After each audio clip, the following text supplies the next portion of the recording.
Well, Australian winemakers are fighting to retain the right to use the Prosecco name as the European Union accelerates its efforts to gain exclusive use of the name. Joining me now live is Brown Brothers winemaker Katherine Brown. Katherine, thank you so much for joining us. Firstly, explain this current situation to us. Why is the name at risk? So Australian winemakers have been working with the Prosecco grape variety since the late 1990s, and the vine material came out from Italy named as Prosecco. And so for 20 years we've been building this wine category, and it's now a $200 million category just in Prosecco. So we now have the issue that back in 2009, the Italians and the EU decided that Prosecco was no longer the name of this grape variety, and it was actually used as a name for a certain wine growing area. This now gives us the issue that the Italians essentially want to take the grape variety name Prosecco back, and therefore take this name off us. Wow, it's quite a situation you find yourself in. Where are you at now with trying to save the name? So the government has actually put it out to the public, and this is where we've got the opportunity. We've got till the 21st of April to put in any objections about this geographical indicator being listed as Prosecco, and there's also 55 other names on there. So this is where we're calling out to the Australian public to essentially push back on the government and say no to taking away these names that we use. So we've actually set up a petition on change.org, Save Aussie Prosecco, and on there that has all the information about how you can put your objection into the government and also sign our petition so we can actually prove to the government just how important the grape variety Prosecco is to us. What sort of an impact would it have on the industry, and what would it mean for the industry if it couldn't be called Prosecco anymore? Well, as mentioned, it's a $200 million category in the industry. So really to start from scratch again in terms of developing, marketing a new name for this grape variety. Also imagine the confusion for the consumer.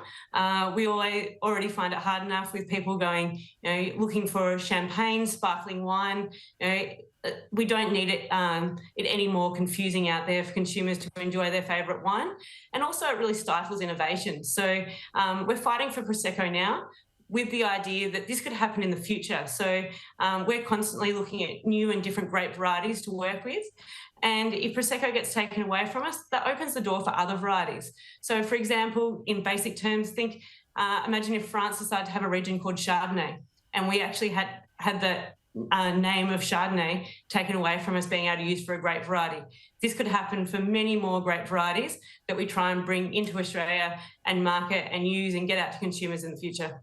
Yeah, absolutely. Could possibly set a precedent, essentially. Why does Australia have to listen to the European Union? We're talking two completely different areas here of different parts of the globe. So why are we bound to their laws? This gets very political, which is not my strength. My strength's in the winemaking side, but it's very much down to trade agreements, and Australia actually has a trade agreement in wine that we have with the EU, and this has been around for decades to my knowledge, and this comes up for renewal every 5 to 10 years, and so it's all about trade agreements.